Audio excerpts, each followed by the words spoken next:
au début, je fais mon petit bonhomme de chemin. Entre guillemets, ça se passe bien. Je me fais des amis. Je vous ai dit, j'ai rencontré La femme, ma femme, je connais notamment. Paris. Je l'ai rencontré, je crois, la deuxième fois que j'y suis allé.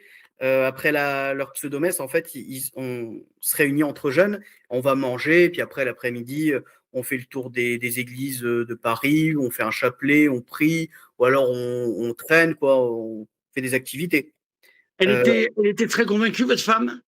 Pas du tout, pas du tout. Ah, pas du tout, d'accord. Alors, en fait, ses parents se sont convertis quand elle avait 12 ans. Elle les a suivis.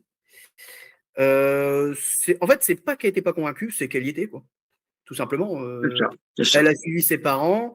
Elle s'est convertie Enfin, du coup, ses parents se sont convertis quand elle avait 12 ans. Là, elle avait 17 ans quand je l'ai rencontrée. J'en avais 21. Elle était au lycée. Donc, bah, c'est pas qu'elle a été convaincue ou pas. Elle y était depuis 5 ans. Pour elle, c'était devenu sa normalité, C'est ça. tout simplement. Mais elle n'était pas du tout militante. Ça, pas du tout. Mais pour elle, le catholicisme, c'était ça. Et donc, je l'ai rencontrée la deuxième fois que j'y suis allé. Donc, le premier dimanche, deuxième dimanche, je l'ai rencontrée. Elle était venue exceptionnellement parce que c'était pas son habitude. Elle était venue manger avec les autres jeunes. Moi, direct, j'avais pris l'habitude d'y aller parce que bah, je suis tout seul sur Paris, autant rester et me faire des amis et manger avec tout le monde. Et tout de suite, ça a accroché entre nous. Je vous passe les détails, Oui, voilà. oui, bien sûr, bien sûr. Bah, moi, je suis tombé tout de suite amoureux. Et elle, de son côté, aussi. Ah, le diable porte pierre, je veux dire. Voilà. Un mal pour un plus grand bien. C'est ça. Sauf que, du coup, très vite après, enfin, je suis un peu de nature timide, donc ça s'est pas non plus fait tout de suite. On se voyait à la fin de la messe. Ah ben, La ça ne se plupart du voit temps, pas, hein. comment? Ça ne se voit pas, je dis. Hein. Mais bah, en fait, Peut-être ça avec dépend. les jeunes femmes, peut-être. C'est ça, c'est ça. Je l'étais avec les jeunes femmes, mais avec elle, étonnamment, je l'étais pas. C'est juste que, bah, c'est parce que, bah, voilà, c'était la bonne, on va dire. C'est ça. Euh, mais bon, quand même, pour aller aborder à la fin de la messe, faire le premier pas, c'est pas Aïe, facile. aïe, aïe, aïe, aïe, aïe. Surtout, chose que je ne savais pas, c'est que c'est pas très bien vu là-bas. Les Ah bon? fréquentations entre jeunes, c'est pas très bien vu du Mais tout. alors, comment on fait pour se marier, alors? Ah ben, bah déjà, c'est bien que les parents soient pas là. Soit vous soyez de jeunes convertis, enfin un jeune converti avec un autre jeune converti, que vous soyez bien déterminé à faire face au pseudo abbé de Paris, voire que vous alliez en voir un autre en province. Si vous avez à partir de 30 ans, ça va. À partir de 30 ans, c'est plus facile et encore. Mais quand vous avez la vingtaine et que vous êtes jeune converti, non, laissez tomber, Ah oui. oubliez. Alors, comment Oubliez. on fait les familles nombreuses, alors? Bah, à partir de 30 ans, avec Ah l'aval ben, de toute la hiérarchie, hein. oui, mais c'est plus les familles nombreuses, là. Si on veut avoir 5 ou 6 enfants, ça fait tard, hein, quand même, hein. Bah, ouais, c'est vrai, oui, c'est vrai. Mais après, j'ai des familles nombreuses, il devait y en avoir une ou deux. Ah Ouais, oui. deux, trois, deux, trois. Bah, Donc, ils regardez regardent de le très cas. près les mariages, quoi. Comment? Et ils regardent de très près les possibilités de mariage ou pas. C'est ça, c'est ça. Je pense qu'ils ont très peur qu'il y ait des scandales ou je sais pas quoi, je sais pas. Honnêtement, j'en sais rien. Mais en tout cas, c'est ce que j'ai vécu et c'est ce que d'autres jeunes ont vécu. Je donnerai pas de nom. Je vous le dirai après en privé. Parce que là, j'ai pas envie de parler de la vie privée Non, non, non, non, bien des sûr, autres. bien sûr. À vous, après, je vous en parlerai. Donc, j'essaie de parler avec elle après la pseudomèche. J'avais pas son numéro de téléphone ni rien. Et arrive le confinement, premier confinement. Pour garder le lien entre nous, il crée un groupe WhatsApp avec tous les jeunes de la chapelle. Elle y était. Donc là, je prends contact avec elle. On était amoureux l'un de l'autre, donc forcément, ça va très bien. Ça Et, roule. durant le confinement, au bout de 2 semaines de confinement, je lui dis, enfin, on finit par se dire l'un l'autre qu'on s'aime. Donc, et alors là, j'étais aux anges, hein. Pour moi, bah, j'étais pas en mode, oui, bah, comme de nos jours, bah, je sors et puis on verra où ça nous mène, et puis si ça va pas, on casse. moi, j'étais dans l'esprit de me marier, de fonder une famille Bien un sûr, jour. Évidemment, bien pas sûr. tout de suite, hein. Elle avait même pas 18 ans. Moi, j'avais 21 ans. J'étais en plein dans mes études.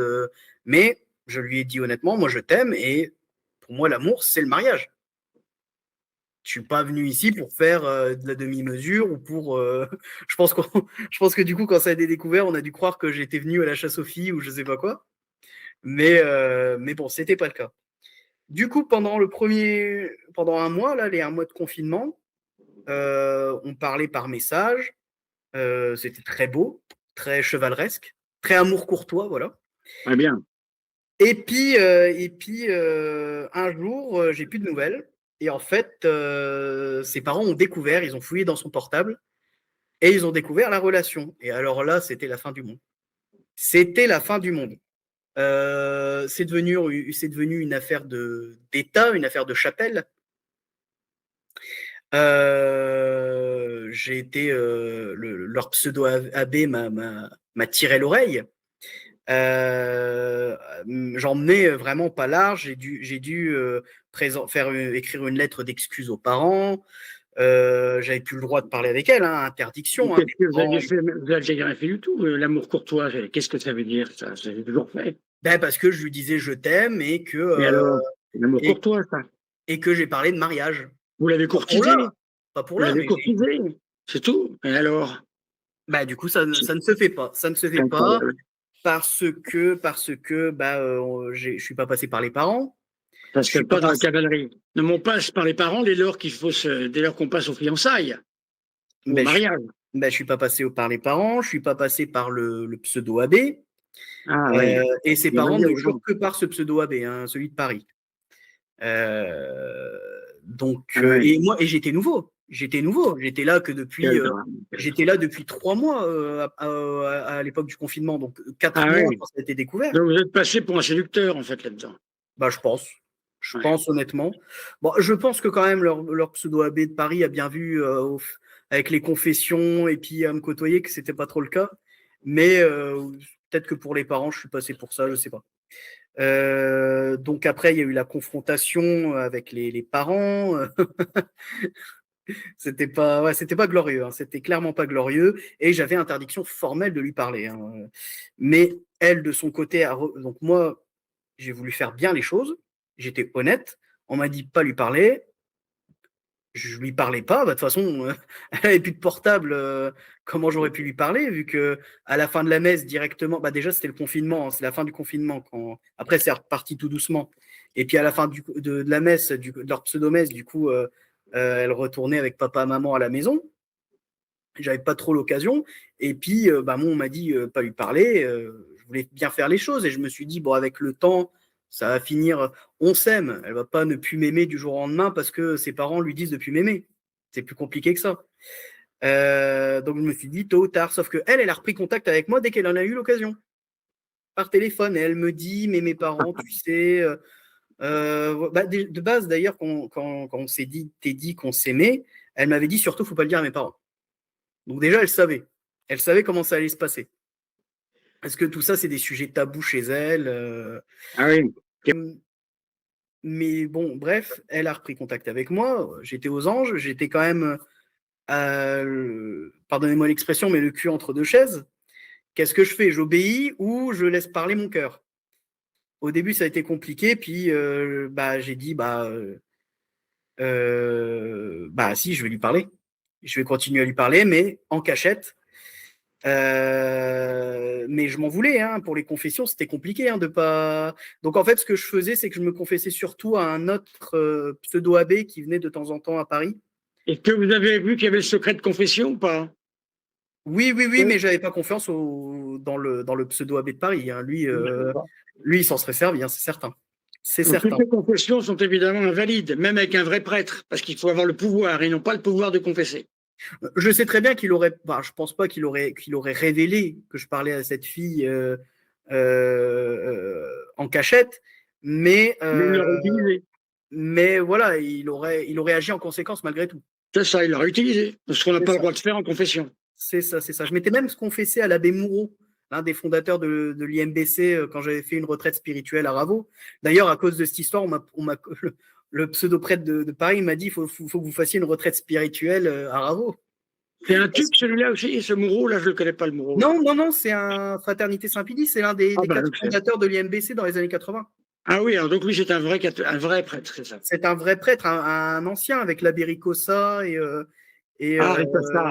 l'abbé Portionotilia, et le dernier, c'était le premier, enfin le fondateur, le chef de l'IMBC dans les années 80, qui était faussement sacré évêque par le père Guérard.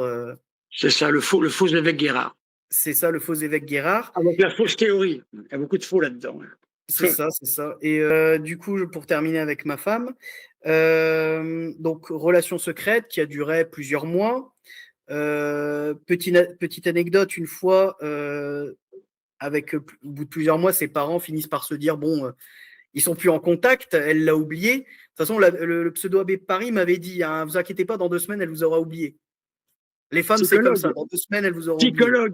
Psychologue. Ah oui, mais ils sont tout. Ils étaient épidémiologistes, ils sont géopoliticiens. Bah, c'était le Covid. Ils étaient tous anti-vaccins et ils étaient tous épidémiologistes à ce moment-là. Polytechnicien, oui, très largement. D'ailleurs, il m'avait demandé d'aller à la messe, de faire des fausses déclarations. Du coup, je prenais le métro pour aller à leur pseudo-messe, à l'oratoire.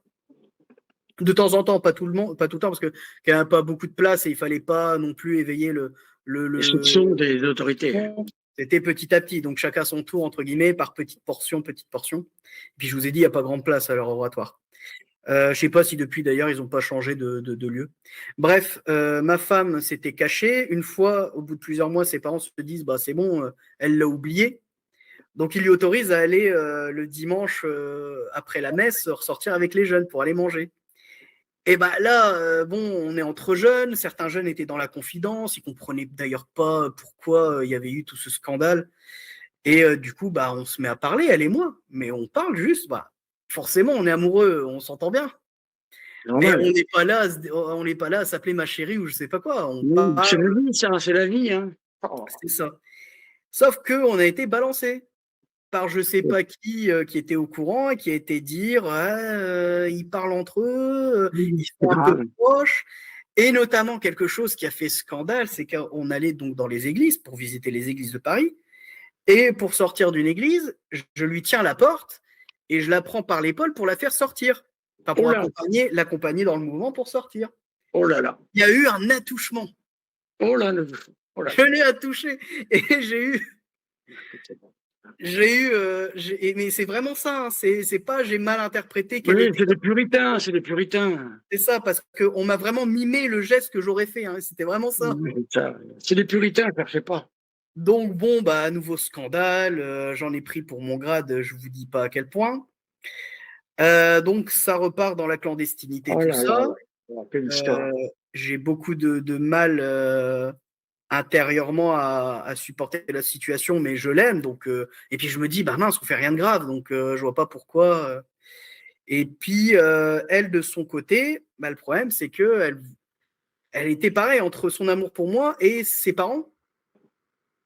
Ce qui fait qu'au bout de plus d'1 an, quand même, hein, 1 an de secret, elle a fini par se dire c'est pas possible de vivre comme ça. Je pense que le mieux, c'est que on se sépare. Donc, la mort dans l'âme, mais je lui dis, bah oui, c'est vrai que ça se fait pas, ce qu'on fait dans le dos de tes parents, tout ça.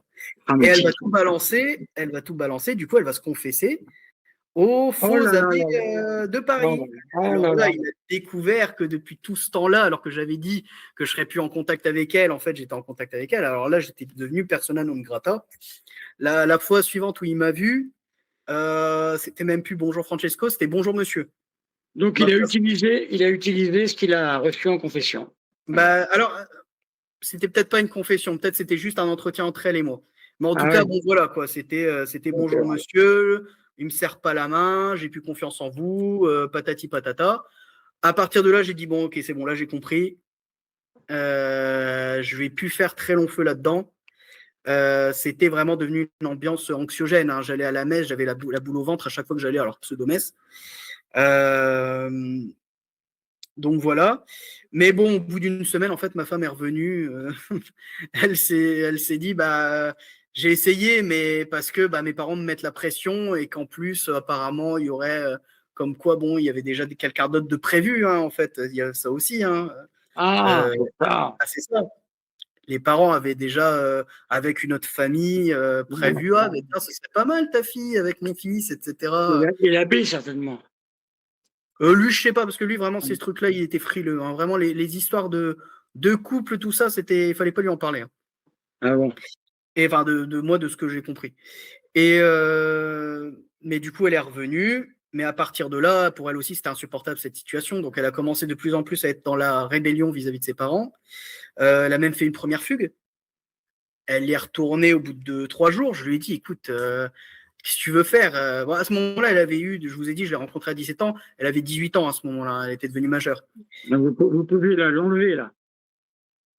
Et du coup, bah, c'est même moi, je lui ai dit, tu peux pas t'en aller. Elle était prête à s'en aller, je sais pas où, mais je lui ai dit, tu peux pas, il faut que tu rentres. Elle y rentrait, ses parents lui avaient dit non, mais on va t'écouter, tout ça. Bah, la première chose qu'elle lui a dit, elle leur a dit, elle leur a parlé de moi. Bah, ça n'a rien changé, hein, ça n'a rien changé. Toujours interdiction. Ça a duré encore quelques mois comme ça, où bah, c'était très froid dans sa famille, où elle avait interdiction de me parler, téléphone supprimé pour une fille qui commençait l'université. C'est un peu particulier de dire papa, maman, m'ont confisqué mon portable. Surtout quand vous êtes une jeune fille, que vous devez prendre le RER ou ce genre de choses. C'est pas très sécure. Et au bout de 4 mois supplémentaires, donc là on en arrive début janvier 2022. Elle en peut plus, crise sur crise, enfin dispute sur dispute à la maison. Là, elle décide de partir. Donc au début, pareil, j'essaie de temporiser, hein, je suis pas très à l'aise, je m'en veux un peu. Je me dis, je suis peut-être en train de détruire une famille, hein. Ouais. Au bout d'un moment, comme elle me dit, bah, si tu veux pas que je vienne chez toi, moi je vais aller sous les ponts, mais je reste plus, c'est plus la peine. Donc je lui dis, bah viens, viens. Sachant qu'à ce moment-là, j'étais encore chez mes parents. Moi, j'étais rentré dans le Nord à ce moment-là parce que j'avais fini mes études. Hum. Donc j'avais fini mes études mi 2021. Donc elle me rejoint chez mes parents. Très vite, on trouve un endroit chez nous. Donc à ce moment-là, on quitte le CD-vacantisme, mais quand on quitte le CD-vacantisme, on ne vient pas forcément à l'église, comme l'expliquait Jean-Baptiste, parce que moi, on m'a tellement bourré le chou en me disant que c'était des hérétiques, que c'est des faux papes, tout ça. Bah, et puis bon, quand vous avez goûté à la messe tridentine aussi, c'est pas facile de retourner tout de suite à la messe paroissiale comme elle est célébrée. Encore, si c'était la messe telle que l'aurait souhaité Jean 23, Saint Jean 23 ou Saint Paul VI, peut-être ça aurait été différent. Mais là, la Hum. messe que j'ai ici à ma paroisse, bon, c'est pas non plus, c'est pas une messe scandaleuse, loin de là, hein. Il n'y a jamais eu de, comme je vous ai dit, de problème. Mais bon, il n'y a pas la même atmosphère, je sais pas comment dire. Voilà. Alors, mon cher Francesco, nous en étions un peu à parler de votre épouse, la manière dont vous l'avez rencontrée, hein, qui est assez old school, comme on dit. Hein, quasiment, il manque plus que le cheval et l'enlèvement à cheval. Hein. Et mariage secret ensuite avec un franciscain au fond d'un bois. Hein. Ah, Ah oui, comme dans c'est un peu Brevard. ça. Comme dans C'est ça. Brevard. Alors, est-ce que vous pourriez, s'il vous plaît, continuer un petit peu ce cheminement que vous avez eu avec votre femme pour voilà, sortir en plus du CD-vacantisme? Alors, Je crois que vous en étiez arrivé, euh, elle était arrivée dans le Nord, je crois. Hein. c'est ça, c'est ça. Donc, Ouais, elle était arrivée Vainqueur, dans voilà. elle avait pris la décision de partir définitivement de chez ses parents parce que elle en pouvait plus. L'ambiance était vraiment difficile. C'était dispute sur dispute ou alors comment dire, enfin, ambiance très froide, soit de ça, soit de la dispute.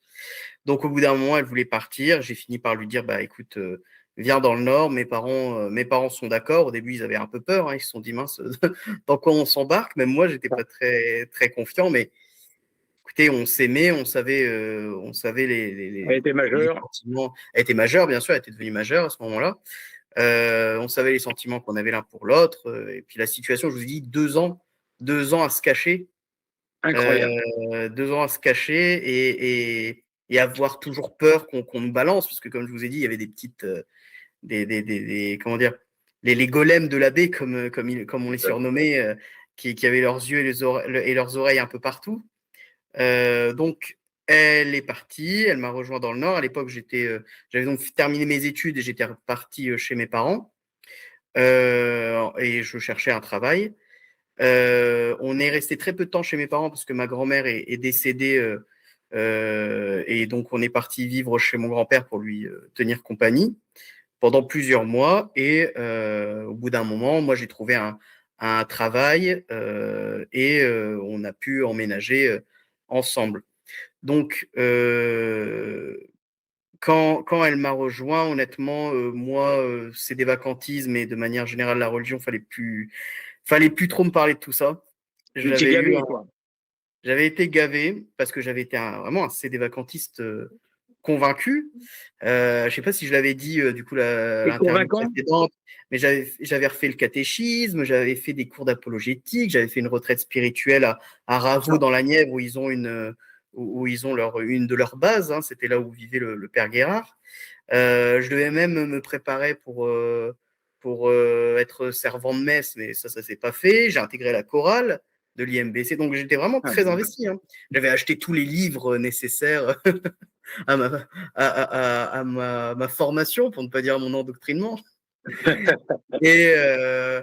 Et donc voilà. Donc, mais petit à petit, il y avait eu plein de choses qui m'avaient un peu titillé. J'avais fait des recherches de mon côté. J'avais découvert notamment que enfin, je le voyais déjà leur pseudo-chapelle à Paris, qu'il y avait des inimitiés entre ceux qui défendent la thèse de Cassie Chakoum et ceux qui critiquent la foutaise. et vous, Euh, vous étiez pour Kashi Kashkoum, évidemment. J'arrive jamais à dire ce truc-là. Kashi Kassoum. Cassie Chakoum. Kashi Chakoum, voilà. Vous étiez pour Kashi Moi, Chakoum. j'ai été formé par leur IMBC. prêtre de l'IMBC, Enfin, donc voilà. Mais donc voilà, petit à petit, petite anecdote, je donne pas de nom évidemment, les anti-thèses de Cassie Chakoum étaient vraiment limite haineux hein, vis-à-vis de l'IMBC. On me disait que tel prêtre de l'IMBC, tel prêtre était possédé par le démon. carrément. Ça allait jusque-là. Hein, Ah, c'était, donc il y a un clivage très clair entre il y a un les clip. pros et les Alors, anti et Kashi Kakoum. encore une Kashi fois, moi, Kassoum. ça fait 5 ans que j'y suis plus. Je ne sais pas comment les choses ont évolué. Moi, je vous dis ce que j'ai vu entre 2020 et 2021. Il y avait un clivage clair. Mais pour nos amis, sachons que Maître Abouzi est absolument quelqu'un qui est anti, il me l'avait dit, antithèse Kashi Kassoum. Alors, il l'est toujours. Il l'est toujours. C'était déjà le Donc il ne cas pratique pas l'IMBC. Il ne peut pas pratiquer l'IMBC étant contre la thèse. Bah, écoutez, si, parce que ça reste des CD vacantistes.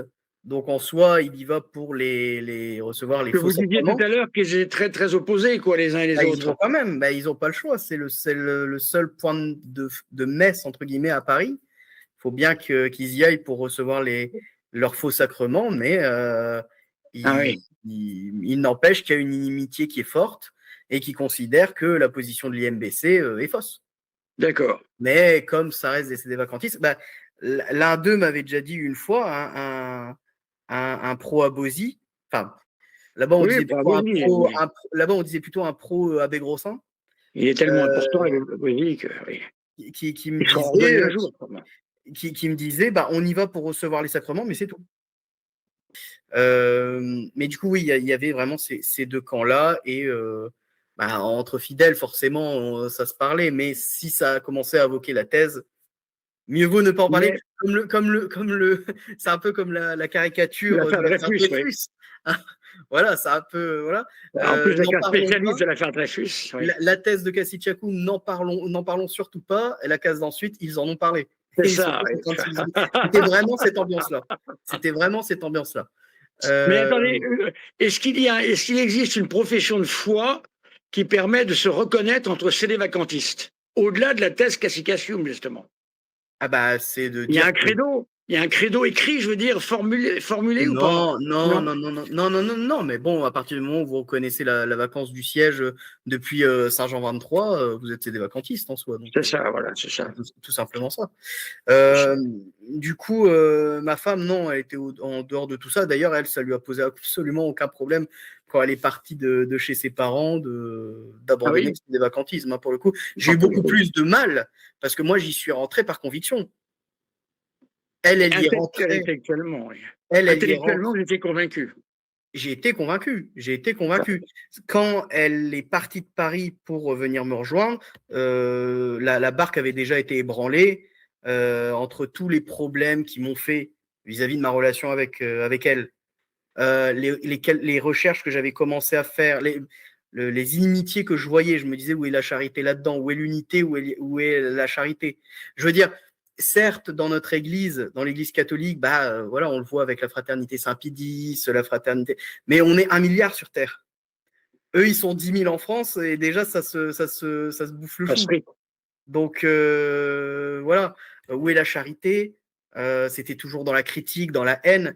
Après, encore une fois, je peux comprendre, entre guillemets, on est chrétien, on n'est pas censé comprendre ça, mais bon, quand vous partez du principe que les conciliaires, comme ils disent, les modernistes, vous ont piqué vos églises, vous ont piqué votre nom, votre réputation, etc., je peux comprendre qu'ils avaient la haine, mais quand même, c'était que ça en boucle, et puis de manière ostentatoire, et puis il y avait certains profils, je me disais, il est vraiment catholique celui-là, ça parle souvent de filles, j'ai Ah l'impression que c'est oui. plus là pour avoir de la gueule qu'autre chose.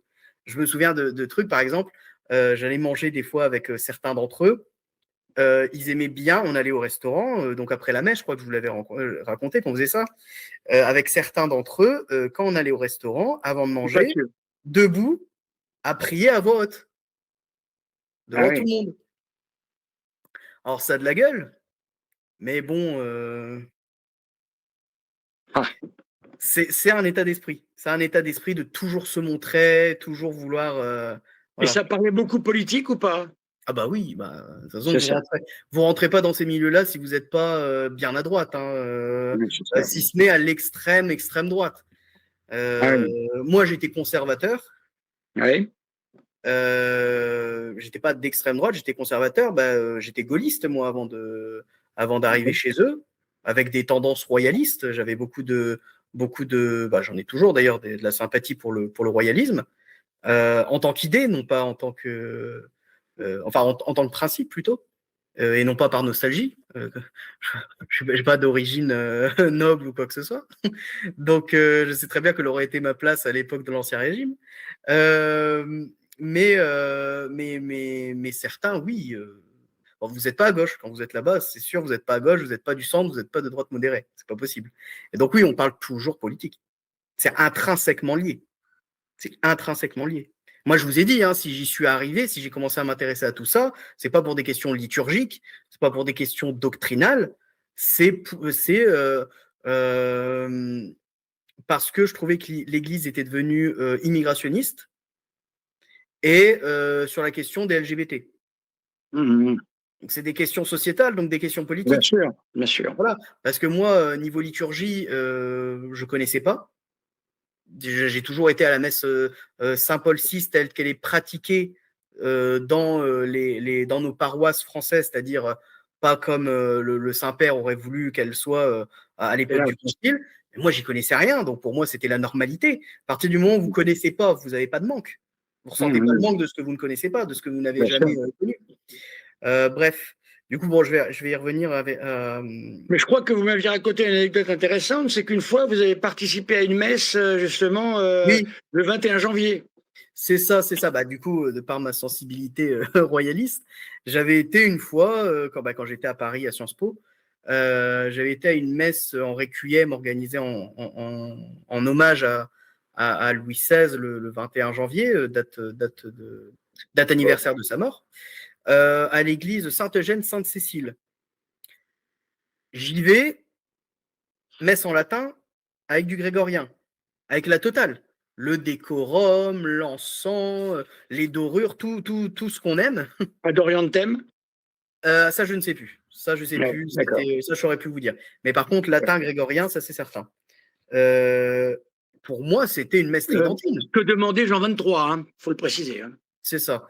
Mais pour moi, c'était une messe tridentine. Je ne connaissais pas messe en latin. Pour moi, c'est la messe d'avant Saint Paul VI. Je savais qu'avant la Ouais, c'est messe ça. Saint Paul VI, je savais qu'il y avait une messe en latin, mais je ne savais pas plus que ça. Donc pour moi, c'était la messe tridentine. Et après ça, donc c'était avant que je sois sédévacantiste, donc je ne connaissais pas les subtilités de la messe tridentine à ce moment-là. Et c'est récemment, du coup, en me renseignant, et en parlant avec Marie-Madeleine, je ne sais pas si on, si on le gardera, que je me suis rendu compte qu'en fait, ce n'était pas une messe tridentine, c'était une messe Saint-Paul VI. Et voilà. En Comme latin, quoi. en latin, avec grégorien. J'avais trouvé ça magnifique. Et pour vous dire que quand, très peu de temps après, je crois que c'était, je crois que 2 semaines après, c'était la première fois où j'allais chez les CD-vacantistes, où j'assistais à une messe, une fausse messe CD-vacantistes. J'avais pas vu la différence. Ah, J'avais pas vu la différence. Je pouvais pas encore remarquer. C'était la première fois que j'y allais. Je bien pouvais sûr. pas remarquer les quelques différences qu'il y avait. Et pour moi, c'était tout aussi, voilà, tout aussi beau. Sauf qu'il n'y avait pas le décorum chez les vacantistes. Mais Ça montre bien que si nous n'avions pas eu les saboteurs 68 heures et compagnie, tout ça serait passé sans problème. oui. Une Alors chose nous en aussi, étions. Ah oui, allez-y, je vous en une prie. chose j'avais oublié de dire et qui en fait est fondamentale, mais j'avoue que j'en ai pas parlé. Avant d'arriver chez les vacantistes, j'avais beau reprocher beaucoup de choses à l'Église, je me sentais proche de Dieu. Je me sentais proche du Christ, je me sentais aimé. Et j'avais comment dire, je me disais, même si un jour je me retrouve tout seul, je sais que je ne le serai pas vraiment parce qu'il y aura toujours le Christ avec moi. J'avais cette intime conviction et c'était vraiment quelque chose qui était en moi. Quand je suis arrivé chez les CD-vacantistes, tout ça est parti. Ouh J'ai là là, découvert un Dieu lointain, ouh là un là. Dieu froid, un Dieu qui juge. C'est C'est très puissant ça. c'est sentimental, c'est du domaine de l'émotionnel, c'est ce que j'ai ressenti. Mais voilà, ça a joué aussi. Ça a joué énormément. J'avais plus cette. C'est une peur qu'on a tous, c'est humain. Mais j'avais plus cette. Comment dire, j'avais une peur qui. Il y a une peur qui m'était venue, c'était la peur de tout perdre. J'avais peur de tout perdre et de ne plus rien avoir. Oh Ce là que je là. n'avais pas avant. Ce que je n'avais pas avant. Donc, je trouve que c'est quand même quelque chose de Bien très sûr, bien important. sûr, bien sûr, bien sûr. Et ça va faire écho à ce que je dirais après quand in fine, je suis revenu à l'église. Donc, pour en revenir à moi et ma femme m'a rejoint. Moi, même si je commençais à avoir de sacrés doutes sur le CD-vacantisme, j'hésitais, enfin, j'avais beaucoup de scrupules, mine de rien, de ce qui se passait. Ma femme, beaucoup moins. Et quand elle est arrivée, du coup, moi, j'ai eu un trop-plein. Toutes les questions religieuses, fallait plus m'en parler. Donc, CD-vacantisme, je me suis dit, il y a peu. Où est la charité, j'avais du mal vraiment à me dire non, c'est pas possible. Si ça, voilà, si ça c'est l'Église, alors le catholicisme n'est pas la vérité. C'est ce Très que je m'étais dit. intéressant. C'est ce que je m'étais dit à ce moment-là. Du coup, il y a eu toute une accumulation de choses qui ont fait que. Bien sûr, bien sûr, bien sûr. Il Et faut préciser que vous n'étiez pas en dépression ou quelque chose comme ça, il faut le dire ça, parce que non, ça va vite venir, nos amis vont vite. Non, j'étais pas en dépression, mais c'était pas une situation facile à vivre. Voilà, c'est Quand ça, vous c'est ça, pourrissez la humainement vie, difficile, humainement quand vous difficile. pourrissez la vie pendant presque 2 ans, juste parce que vous aimez une personne C'est ça. et que vous demandez rien d'autre si ce n'est pouvoir lui parler, pouvoir l'aimer, c'est tout, et de cheminer tranquillement jusqu'à ce qu'un jour on puisse se marier, je peux vous dire que oui, ça vous pourrit la vie. L'amour, c'est pas rien. Du coup, j'avais dit c'est des vacantismes, non. Mais pour autant, je ne me sentais pas de retourner à l'église Parce que je me suis dit, si j'y retourne, je vais retrouver tous les travers que j'avais, qui ont fait que je l'avais quitté. Oh là. Donc, en fait, pendant 1 an et demi, non plus, non, plus, 2 ans et demi, on n'a plus pratiqué. On vivait en concubinage. Notre premier enfant est né hors mariage religieux. Et moi, personnellement, je croyais, mais c'était devenu vague, lointain. Ça m'intéressait plus trop. Je me suis même des fois allé à me dire est-ce que tout ça finalement c'est pas vain, c'est pas des bêtises. Peut-être pas des bêtises parce que mais Agnostique, quoi. Agnosticisme. pas agnosticisme parce qu'on peut dire ce qu'on veut, mais la figure du Christ, elle vous quitte jamais. Donc même si vous croyez plus forcément en l'Église, mais le Christ est trop. Oui, mais agnosticisme quant à l'Église, du moins. On va dire ça, on va dire ça. Mais après, pour le côté, on va dire, entre guillemets, identitaire, je me disais quand même catholique. Mais c'est ça. Mais d'un point de vue spirituel, non, plus vraiment. On va pas se mentir, plus vraiment. Mais bon, du coup, avec Et ma votre femme, femme, pareil? Votre femme, pareil ou pas? ma femme, une fois qu'elle est partie du CD-vacantisme, tout ça, toutes les questions religieuses, ça lui est passé par-dessus la tête. Ouais, c'est ça, elle termine Voilà. aussi. D'accord. Donc, Contact avec ses parents ou pas? Contact avec les deux alors, parents? alors, pendant un bon moment, ses parents, oui, ont tout fait pour, ont Vous fait séparez? beaucoup pour essayer de la faire revenir. Après, ça, c'est compréhensif, c'est ses parents quand même. Mais Parce qu'il y avait un bon, projet, si j'ai compris. Il y avait un projet de mariage avec quelqu'un d'autre, quoi.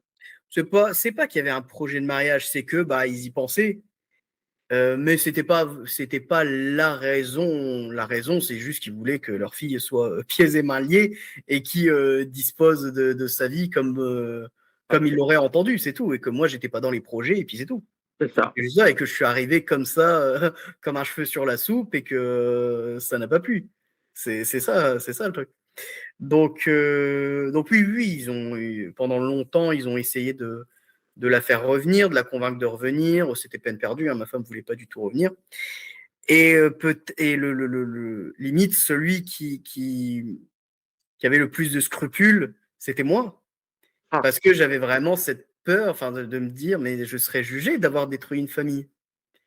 Mais en même temps, Alors, vos sentiments étaient purs, c'est ça qui est terrible. Hein. mais en même temps, je l'ai trouvé injuste.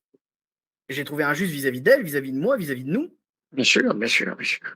Euh, Parce que c'est plutôt eux qui brisaient une famille, c'est pas vous. Hein. Une future bah, famille, du moins, une famille en devenir, un futur foyer. déjà, s'ils n'avaient pas agi comme ça, est-ce que leur famille aurait été brisée? Après, bon, ça a participé au mal pour un plus grand bien, hein, parce que c'est aussi grâce à ça qu'on a pu s'extirper de là pour rejoindre l'Église. Donc, on va pas refaire et juger ce qui s'est passé. Ça s'est passé, ça s'est passé. Bien Et au sûr, bien final, sûr. tant mieux, d'une certaine manière. Bien. Mais du coup, ils ont essayé. Ça n'a pas marché parce que ma femme était résolue à ne pas rentrer. Mais moi, de mon côté, je lui disais, et de manière sincère, c'est quand même tes parents. Si tu fermes la porte, laisse une fenêtre ouverte. Ça va s'arranger. Moi, c'était ça. Ça va s'arranger. Au fur et à mesure des mois qui passent, avec le temps apaise les esprits. C'est ce que je me disais. Mais le temps n'a jamais apaisé les esprits. Au bout de 5-6 mois, avoir essayé de la faire rentrer, vu que c'était peine perdue, ils ont arrêté. Nous, on a fait notre petit bonhomme de chemin, donc en concubinage. Elle a fini par tomber enceinte. Et là, ça a été la catastrophe quand ses parents l'ont appris. Mais on s'est marié civilement, parce que moi, je voulais pas que, même si, bon, religieusement, je trouvais ça hypocrite, en fait, de se marier religieusement alors qu'on pratiquait pas. C'était la raison. C'était pas que j'étais opposé au mariage religieux, loin de là, hein, même si je pratiquais plus, j'étais pas du tout opposé, mais je trouvais ça hypocrite. Et je me disais: «Oh, un jour, on repratiquera, un jour». Voilà, je repoussais: «Un jour, on y retournera» et puis, et à ce moment-là, quand je disais «un jour», je savais pas si c'était l'église ou les CD-vacantistes, hein. À Ah, cette époque-là, je vous ai dit, c'était ni l'un ni l'autre.